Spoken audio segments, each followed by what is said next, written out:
അത്തരം സ്ഥലങ്ങളിലൊക്കെ ഉപയോഗം തന്നെ ഒന്ന് നിയന്ത്രിക്കണം. ഇവിടെ കുറേ ആളുകളുണ്ടല്ലോ, ഇതിലിപ്പോൾ അടുത്തല്ലൊക്കെ ഖത്തീബായൊക്കെ പോകുന്നവരുണ്ടാവും ഉസ്താദ്. അതിലൊക്കെ ഈ ഉത്തരവാദികൾ ഉസ്താദുമാരാണ്, കമ്മിറ്റിക്കാരാവുന്നതല്ല. ഇവിടൊക്കെ ഇനി കമ്മിറ്റിക്കാർ ഇടപെടാൻ. ഞാനൊരു ഉദാഹരണം പറയാം. ചില പള്ളികളിൽ ഇപ്പം എൻ്റെ അനുഭവം തന്നെ, റമളാനിൽ തറാവീഹ് ഉറങ്ങുന്നവരുണ്ടോ? ആരോ ഉറങ്ങുന്നുണ്ടെങ്കിൽ ഒന്ന് നിന്നാണ്, ഉറക്കത്തിൽ ഒരു കേൾക്കോ? അപ്പോൾ തറാവീഹ് 20 റക്അത്തും പുറത്തേക്ക് സ്പീക്കർ ഇട്ട് നിസ്കരിക്കുന്ന ഇമാമുകളെ ഞാൻ അനുഭവപ്പെട്ടിട്ടുണ്ട്. എന്തിനാണത്? എന്താ പറഞ്ഞുകൊണ്ടുള്ള മസലത്ത്? വെറുതെ മനുഷ്യന്മാരെ കൊണ്ട് പറയിപ്പിക്കാൻ. നമ്മുടെ നാടിൻ്റെ പൊതു സ്വഭാവം നമ്മൾ മനസ്സിലാക്കി സ്വയം ഒരു നിയന്ത്രണം നല്ലതാണ് ഒന്ന്. പിന്നെ അത് അങ്ങനെ ഒരു റഫ് സൗത്ത് മത്ലൂബായതാണോ? ബാങ്കൊക്കെ ആണെങ്കിൽ അതിന് റഫ് സൗത്തിൻ്റെ തൊലബുണ്ട് നിൽക്കുക. നിസ്കരിക്കുന്ന ഇമാമ് എന്തിനാണ്? പള്ളിയിൽ തന്നെ ആവശ്യമില്ല, ആകെ 2 ആളേ ഉള്ളൂ, നമ്മൾ മൈക്കലിൻ്റെ ആവശ്യമില്ല. എന്തിനാണത്? എന്തിനാണ് നമ്മളല്ലേ, കമ്മിറ്റിക്കാരല്ല. ഇവിടുത്തൊക്കെ ചിലപ്പോൾ കമ്മിറ്റി ഇടപെടലുണ്ടാവും. നമ്മളാ ഭാഗത്തൊന്നും കമ്മിറ്റി ഒന്നും വല്ലാതെ ഇടപെടില്ല. ഉസ്താദാണ്ട് തീരുമാനിക്കല അപ്പോൾ എപ്പോഴൊക്കെ മൈക്ക വെക്കേണ്ടത് എന്നുള്ളത്. അവസാനം കമ്മിറ്റി ഇടപെടാൻ തുടങ്ങും ഈ കോലത്തിലായാൽ. ആകെ കുറഞ്ഞ ആളുകളെ ഉള്ളൂ, എന്തിനാണ് നിസ്കാരത്തിന് മൈക്ക് ഉപയോഗിക്കുന്നത്?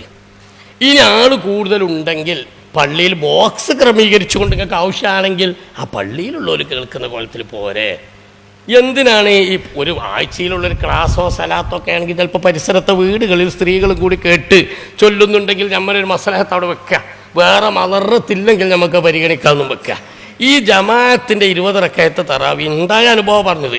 അയാൾ എന്താ പിള്ള കൊടുക്കട്ട് അടുത്ത പെരയിൽ ഏതെങ്കിലും സ്ത്രീകൾ നിസ്കരിക്കുന്നത് ഈ ശല്യമാവില്ലേ? നിങ്ങൾ പറയും. അടുത്ത പെരക്കാർക്ക് ഏതായാലും ഇങ്ങോട്ട് തുടർന്ന് നിസ്കരിക്കാൻ പറ്റൂലല്ലോ, പിന്നെ എന്തിനാണ് അങ്ങോട്ട് വിടുന്നത്? അവിടെ ആലിമീങ്ങൾ മൂല്യന്മാർ ഇറങ്ങറുണ്ടാക്കരുത്. ചില നിയന്ത്രണമൊക്കെ സ്വയം നിയന്ത്രണം വേണം. അതുപോലെ പള്ളി ഹയാത്താക്കുക എന്ന് പറഞ്ഞുകൊണ്ട് 25,000 മനുഷ്യനെ ഉറങ്ങാനാക്കൂല ചില ഇമാമുകൾ. നിങ്ങളൊന്നും കരുതരുത്, ഞാൻ ലളിതമായിട്ടുള്ള കാര്യം അങ്ങനെ തന്നെ പറയുന്ന ആളാണ്. ഹയാത്താക്കണോ ചിലപ്പോൾ ആരാണ്ടാകും, 1 വയസ്സൻ 2 വയസ്സന്മാരും 4 കുട്ടികളും. പിന്നെ നേരം പൊഴുക്കോളം ഇയാൾ ബുർദല്ലല്ല ബൈക്കിലിരുന്ന് കണ്ട് അയാൾക്ക് ഇന്നലെ മൈക്കല്ലാതും ചെല്ലിയാൽ പോരപ്പത്. അല്ലെങ്കിൽ ബോക്സ് ഇട്ടോട്ടി, ബോക്സ് ആളുകൾ ഉറങ്ങുന്നുണ്ടെങ്കിൽ ഇടയ്ക്കിടയ്ക്ക് ഒരു കട്ട ചായ എടുത്തോട്ടെ. ഇത് ഈ അടുത്തുള്ള മുഴുവൻ പള്ളികളിൽ നിന്നും ഇതാണ്ട് വിട്ടായി നാട്ടിൽ വേറെ ആർക്കും ഉറങ്ങണ്ടേ? 27-ാമാണ് നിങ്ങളെന്തിനാ ഉറങ്ങണമെന്ന് എന്നോട് ചോദിക്കാൻ പറ്റുമോ? എന്നോട് ഷറ എനിക്ക് ഉറക്കാൻ അനുവദിച്ചതല്ലേ? നിങ്ങളെന്തീ പറയുന്നത്? ഇങ്ങനെ മനുഷ്യന്മാരെ ശല്യം ചെയ്യരുത്. അതിനൊക്കെ കാരണം ഈ മൂല്യന്മാരാണ്. മൂല്യന്മാർക്ക് എങ്ങനെ തന്നെ മൈക്കുണ്ടായാലേ ഇപ്പോൾ ഈ ക്ലാസ് കിട്ടുള്ളൂ. അവിടെ എത്തിക്കണം. കാര്യമായിട്ട് സോക്കലുണ്ട്. കിട്ടിയ ചാൻസിൽ പറയാൻ ഞാൻ ആദ്യം പറഞ്ഞിരിക്കണം. നിങ്ങൾ ദേഷ്യം പിടിക്കരുത്. കുറച്ച് ആളുകളിലേക്ക് എത്തും. മർക്കതിൽ എൻ്റെ ക്ലാസ്സുകളിൽ നിരന്തരം ഞാൻ പറയാറുണ്ട് ഈ സംഗതി. കിട്ടുന്നിടത്തൊക്കെ പറയാറുണ്ട്. ഇപ്പം നിങ്ങൾ കിട്ടിയ സ്ഥലത്ത് നിങ്ങളോടും പറഞ്ഞതാണ്.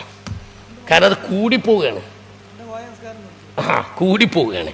നമുക്കുണ്ട് ഒരു ഉഷാറിന് കിട്ടണമെങ്കിൽ ബൈക്കാൻ. അതും പോയിട്ട് ഇപ്പോൾ എക്കോട്ടിട്ടാണ് ചിലയിടത്ത് കുത്തുപോകൽ. കഴിഞ്ഞ റമദാനിൽ മലപ്പുറം ജില്ലയിലൊരു ഖത്തീബ് കുത്തുബോധി, ഇപ്പം എൻ്റെ മൊബൈലുണ്ടോ എന്ന് അറിയില്ല, ഒരാൾ എനിക്ക് വിട്ടു തന്നു എക്കോട്ടിട്ട് കുത്തുബോധിയത്.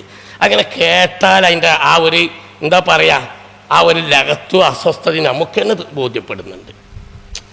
കമ്മിറ്റിക്കാർ വെച്ചാലും അത് വെക്കണ്ടല്ലോ. ഇതിന് ആവശ്യത്തിനുള്ളൊരു നിയന്ത്രണവും സ്വയം ആലിമീങ്ങൾ വേണം. ആലിമീങ്ങൾ ഈ പ്രകടന തൊല കൂടി വരികയാണ്. ഞാൻ പറയും ഒക്കെ കാട്ടിക്കൂട്ടല, ഒച്ചുംപിളിയും കൂട്ടാണ്ടില്ല. ഞാൻ മുത്താലിങ്ങളോട് തമാശ പറയുമ്പോൾ പറയാം അഹ്ലുസുന്ന വൽ ജമാഅ എന്നുള്ള അഹ്ലു സൗത്തി വൽ ജമാഅത്തായി മാറുകയാണ്. ഒച്ചുംപിളിയും കൂട്ടാൻ കുറച്ച് ടീം. അതുകൊണ്ട് എല്ലാവരോടും കിട്ടിയ ചാൻസിൽ പറയുന്നു, ഉമ്മത്തിൻ്റെ മസ്ലഹത്തിന് വേണ്ടി, നമ്മുടെ പള്ളികളുടെ മസ്ലഹത്തിന് വേണ്ടി, നമ്മുടെ ഇബാദത്തുകളുടെ മസ്ലഹത്തിന് വേണ്ടി ഇത്തരം കാര്യങ്ങളിലെല്ലാം നമ്മൾ സ്വയം ചില നിയന്ത്രണങ്ങളും സംവിധാനങ്ങളും ശീലിക്കേണ്ടിയിരിക്കുന്നു.